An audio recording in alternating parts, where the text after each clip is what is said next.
this out of the end zone. And in hindsight, probably should have taken a knee as he only gets this out to the 16-yard line.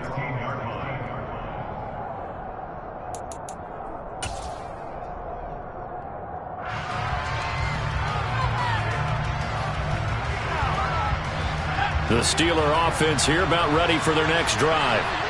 Where we stand right now in the fourth quarter, this one pretty much out of reach. And, Charles, I know they're going to be disappointed about several things with this ball game, but the self-inflicted wounds, they've had several turnovers.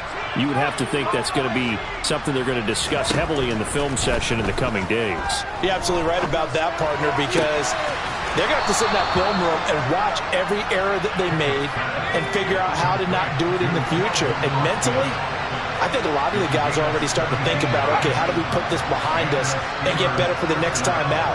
This, they'll use as motivation for the rest of the time that they play to hopefully never be in this type of situation again. Pickett to throw on first down. That is knocked away and incomplete, but a penalty flag. In the backfield, this might be a roughing call.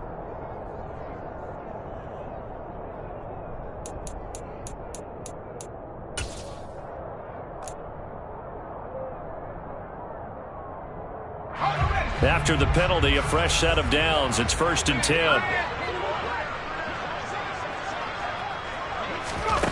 10. Looking to throw, Pickett. Quick completion here to Johnson. And they'll get him down as he's inside the 40. So from Philadelphia territory now, here's a 1st and 10 at the 38.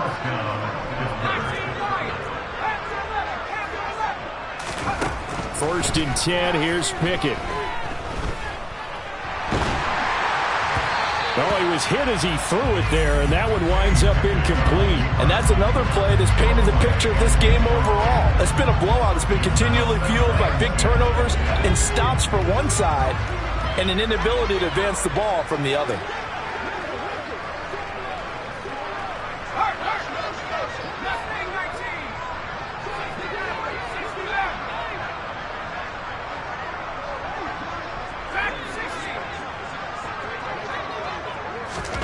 Off play action, Pickett. On the throw, led him too much that time. It's incomplete. At this point in the game, they've got to continue to try anything they can. They're still working at it, even though this one feels like a lost cause.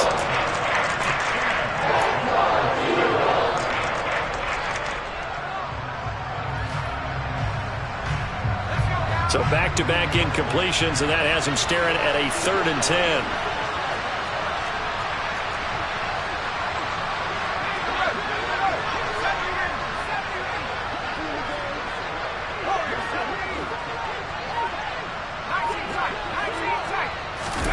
Dialing up another pass here, Pickett. And now another one thrown incomplete. Another throw there off the mark, and obviously he's battled all of the interceptions. Things just haven't been true to form for him. I don't know. What do you think's going on out there, CD?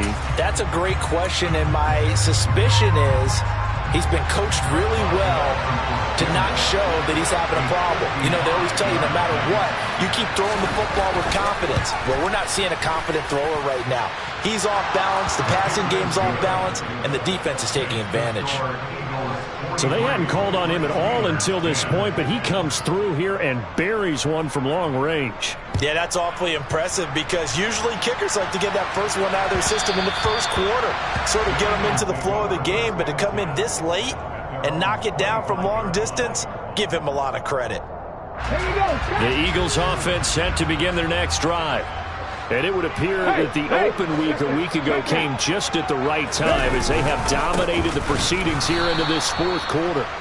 They're going to snuff this play out behind the line. We have not seen that much today. The tackle by Terrell Edmunds. On this day, the ground has been his, but at least on that individual play, we just saw the defense finally with a win. Yeah, they finally got one, and that's a win for them, but all game long, he's seen the holes, and they've been huge for him. Kind of like a baseball hitter in the zone. The ball seems bigger, and he's just whacking it. These guys, they've got it going today. Now the Steelers use the first of their 3 timeouts. It's just their first. They'll be down to 2 remaining as we step aside here in the fourth quarter. The offense on third down, lacking much success, just 2 for 7 to this point. This is 3rd and 17. 18 Randall.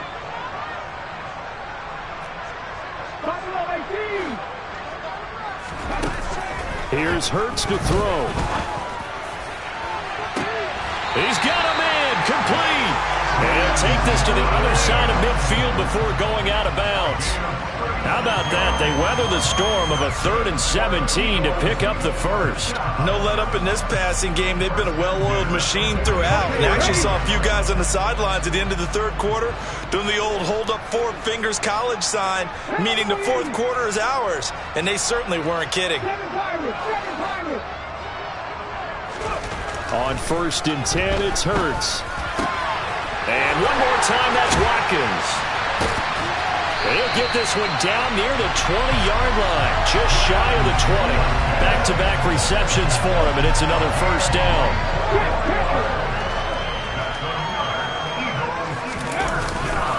They'll run with Sanders up the middle, and maybe a measure of revenge there. He's had his way in this one, but this time they get him behind the line.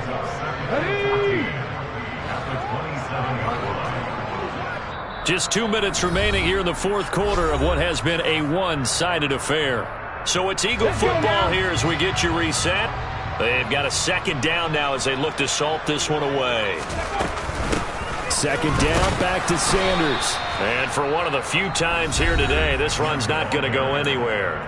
And now we'll see a timeout used on defense as they stop it right out of the break with 1:57 to go in the ballgame. They've called his number a lot this afternoon. You wonder how much tread is left on those tires. We certainly do, but I always think back to one of my favorite coaches in the NFL. And he used to have a meeting with his running backs every year in the offseason and say, look, as many times as you're going to carry the ball, you should be able to carry it one more time, so make sure you get in shape. Now the Steelers are going to use their 3rd and final timeout. It'll be their 3rd and final timeout, so as they talk things over, we'll step aside. The kick by Elliott is good, and that will extend their lead even further. Well, ultimately not really sure that they're going to need those 3 points, but they'll take the 3, and they've had that lead. Yeah, this one's already wrapped up, but you and I both know if you're an offensive coordinator, you never let up on the gas unless the head coach tells you to do so. And maybe you've actually clicked him off in your headset so you can keep calling plays and trying to add to this lead. Oh, a dangerous return man showing it here. He's at the 30. 10. And he'll bring it back all the way. Touchdown, Steelers. Well, he made the right choice by result, but a little bit surprising because now with touchbacks coming back to the 25 instead of the 20, when guys fielded that deep in the end zone, I think most coaches want them to take a knee. Yeah, it's resulted in more kneel downs. Not right there.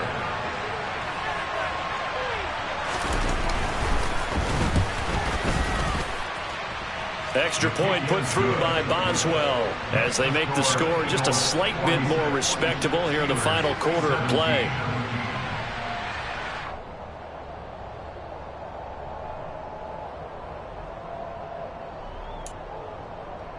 So still lots of work left to do, but here comes the onside kick.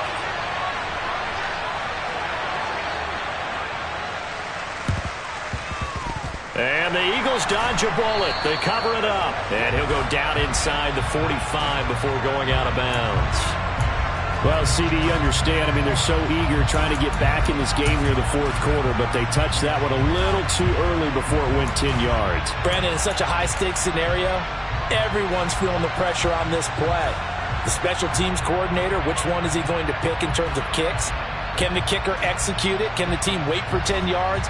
So many variables, and in this case, they didn't get it done. That one looks like he'll throw here. That one to the sideline, and a nice catch there. He stays in bounds, but a penalty marker is down as well.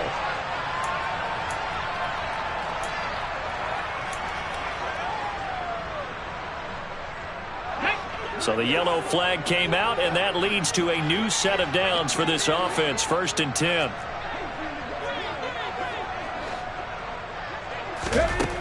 From the shotgun, he'll look to throw.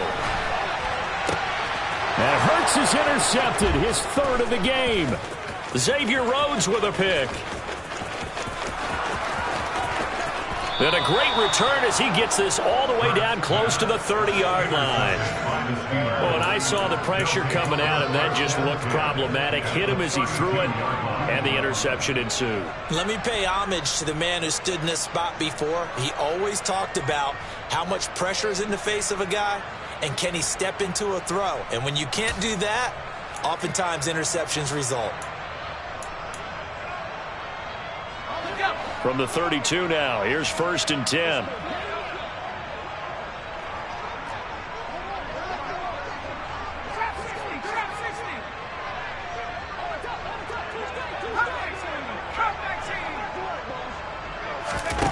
On 1st and 10, it's Pickett. Open man here is Gentry. And he is out of bounds inside the 30. And that's good for a gain of 6, and it's 2nd down. That's a staple of this offense. Drag route to the tight end. Yeah, he's unable to use his size to break off much more yardage after the catch, but still an effective gain nonetheless. Looking to throw again on 2nd down. Pickett. He finds his tight end, Gentry. And down inside the 15, shy of the 10. Now a 1st and 10 at the 11.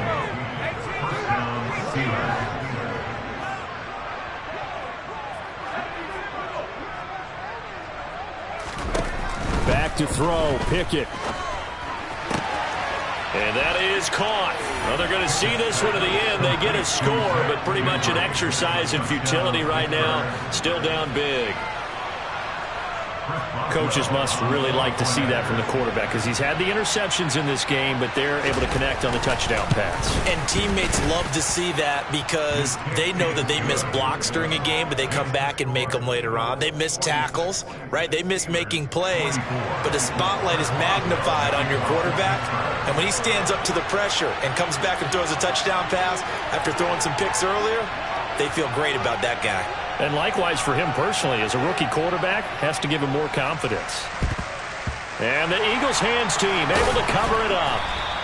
Well, 4th quarter, they felt like they needed the football back. Unfortunately, they couldn't get it. And I know we brought analytics into the game, and someone has said here that the data says that when a team's expecting an onside kick, 80% of the time, the team expecting it, they do actually recover the ball, which is what we saw here. I just wonder if that number is much more of a anecdotal type of a number. Kind of like when the coaches tell us, well, when you score on special teams, 93% of the time you win the game. I'm still waiting to see that number is empirical.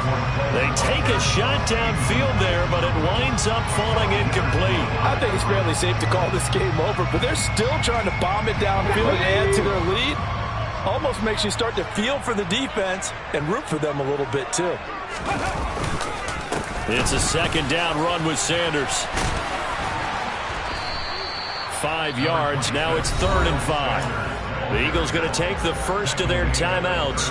That'll leave them with 2 remaining. We'll be back after this. Charles, why didn't they just take the knee there? You're asking the question that I'm asking as well, because we've seen a lot of football where coaches decide maybe they get a little greedy. I don't know if they're doing it for stats or for what reason. We've seen it happen in college. And how about in the NFL? The miracle of the Meadowlands. All they had to do was take a knee and the game was over. The Giants ran it